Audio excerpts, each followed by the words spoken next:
Assalamualaikum warahmatullahi wabarakatuh. Perkenalkan, saya Aula Rahma Fitri dari Prodi Administrasi Pendidikan. Di sini saya akan menyampaikan hasil analisis saya mengenai mata kuliah Manajemen Humas. Yang pada pertemuan kali ini saya akan membahas mengenai marketing dan PR. Dalam materi ini akan dibahas beberapa hal, yaitu yang pertama perbedaan PR dan marketing, yang kedua prinsip-prinsip marketing dalam praktek PR pada konsep utama yang pertama, yaitu perbedaan humas, bagaimana perbedaan PR dengan advertising, dengan marketing, promosi, penjualan, propaganda, dan public sebagai apakah selama kelihatannya sama tetapi ternyata sangat berbeda, maka itu akan kita kenali lebih jauh persoalan ini. Nah, sekarang kita pahami istilah PR, MPR, DPR. MPR itu adalah marketing public relation dan DPR itu adalah marketing corporate public relation. Public relation pada prinsipnya mau tidak mau akan terpecahkan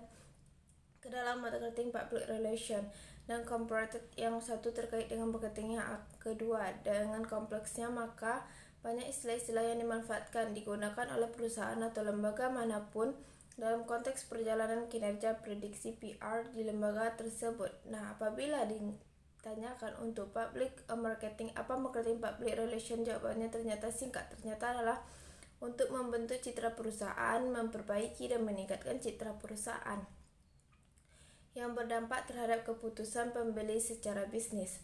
Bahkan dari hasil riset, dari hasil penelitian marketing public relation atau MPR ini tidak begitu saja tidak serta-merta mendorong keputusan pembelian, melainkan secara tidak langsung dilakukan melalui citra perusahaan.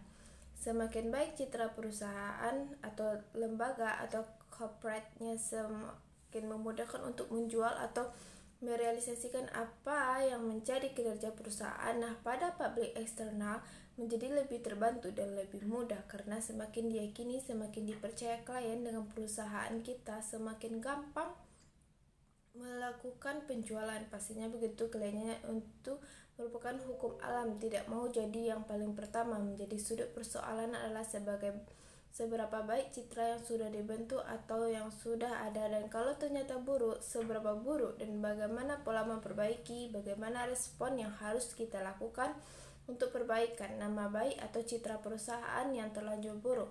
Sekali lagi, saya ingin memperbaiki citra perusahaan atau lembaga itu jauh amat sangat lebih berat dibandingkan dengan membentuk. Kalau hal pembentukannya berpikir soal strategi desain untuk menguatkan dan menunjukkan citra yang baik di mata publik, internal atau eksternal, tetapi kalau memperbaiki berarti sudah rusak duluan. Mengganti atau merubah paradigma tidak hanya bisa dilakukan dengan strategi, tapi mau tidak mau memang butuh waktu untuk meluruskan kepercayaan publik. Jadi jangan sampai rusak dulu, jangan tunggu rusak dulu. Bukan berarti memperbaiki tidak bisa, tetapi butuh energi, khususnya waktu dan biaya yang sangat panjang dan besar. Maka biaya paling diantisipasi oleh praktisi public relation adalah terlanjur, jangan sampai terlanjur baik buruk citra dari perusahaan tempat mereka bekerja.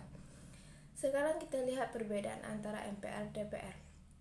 MPR merupakan marketing public relation. Menghitung merupakan proses dari perencanaan, pelaksanaan, dan evaluasi berbagai macam program yang mendorong nilai beli, minat beli, serta kepuasan konsumen melalui penyampaian informasi dan komunikasi serta kekhasan yang diyakini bahwa dalam usaha memperlihatkan perusahaan atau produk-produk kayak kita keluarkan, yang kita publish itu sesuai dengan kebutuhan, dengan keinginan, kepentingan, dan minat masyarakat dengan konsumen utamanya.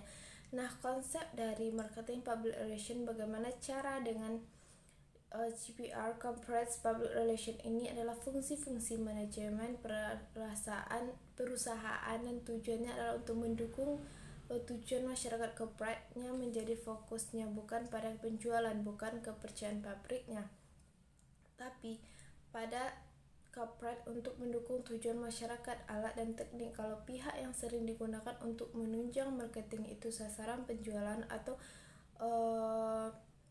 satu marketing atau marketing public relation, praktisi PR atau praktisi praktisi kehumasan yang bekerja di bidang ini biasanya akan bergabung.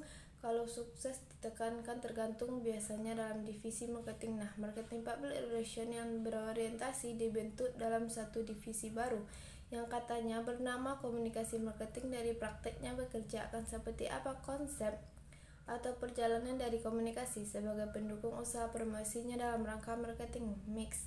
Jelaskan teknik itu merupakan pembaruan dari pemasaran yang dilakukan oleh perusahaan, mulai dari produk, price, splash, promotion, quality, namanya product price, splash, dan promotion.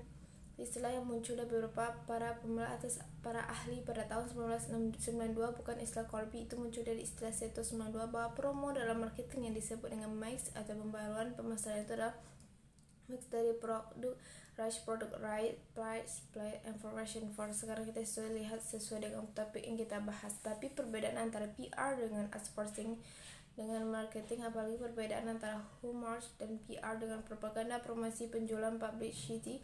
Meskipun istilahnya kadang-kadang sama dengan praktik, kadang-kadang mirip, tapi fokus pada utamanya ternyata pada yang pertama yang kita lihat, yaitu perbedaan PR advertising. Hal perannya lebih banyak ke bidang pemberian informasi, mendidik, dan menciptakan pengertian yang sama, pemahaman yang sama melalui pengetahuan. Jadi pemahaman dari semua publik atau masyarakat terhadap apa yang ingin disampaikan, fokus utamanya lebih banyak kepada pembelian informasi, mendidik, menciptakan pengertian, memulai pengetahuan. Sedangkan over time advertising ini katanya isinya dengan iklan periklanan lebih menekankan pada telinga masyarakat dengan menggunakan keterampilan yang kreatif.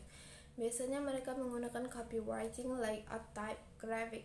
Barangkali juga memanfaatkan script writing dan pembuatan film. Memang tujuannya adalah iklan menjual sesuatu dengan mempengaruhi daya pikir dari calon klien atau masyarakat. Nah, produk yang dihasilkan tetapi berbeda dengan PR. Kalau PR mereka memberikan pengertian, pemahaman, informasi yang mendidik, berarti real. Mereka tidak akan menjual janji, tetapi mereka memberikan kondisi yang sebenarnya, karena apa yang diciptakan adalah saling pengertian melalui atau wawasan dan pengetahuan hubungan utama dalam periklanan yang dibuat keduanya. Karena kegiatan pada iklan atau lebih berhasil kalau kegiatan PR yang diajarkan sebelumnya itu adalah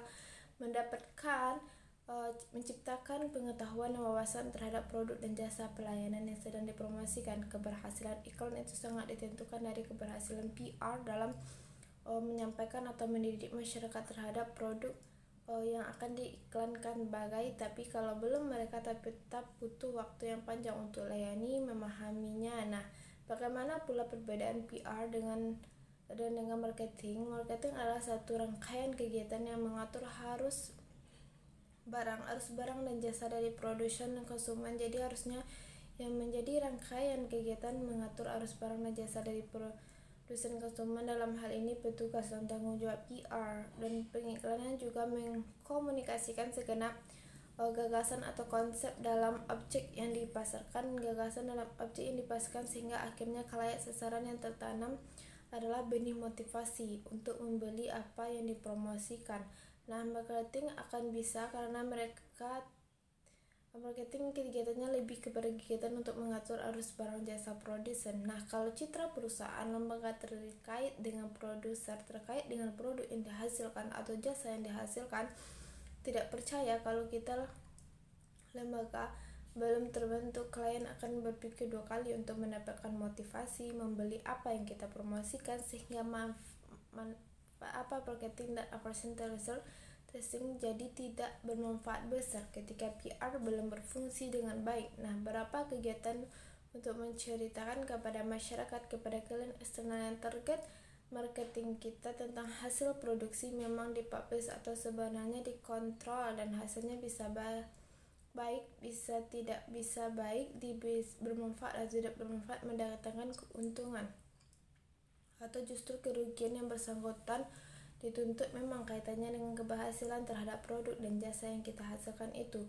Sudah strike pikirannya baru publish trust perjalanan atau bekerja dengan seharusnya. Nah, sehingga pada akhirnya kita bisa membedakan mana yang marketing warna, yang public relation advertising oleh branding. Jadi boleh disimpulkan adalah ketika kita berpijak pada public relation, maka di dalamnya ada branded ketika marketing advertising, tapi kalau marketingnya satu pekerjaan dalam proses dari dalam marketing, dan branding juga satu pekerjaan. Nah, Dalam konteks public relation, tiga hal ini dalam kendali pekerjaan. Analoginya misalnya sebagai suka dengan maksudnya, konteks marketing adalah penjualnya dulu supaya orang lain tahu, karena satu orang lain enggak pernah tahu tentang produk. Nah, itulah penyampaian video singkat saya. Saya akhiri, wabillahi taufiq wal hidayah. Assalamualaikum warahmatullahi wabarakatuh.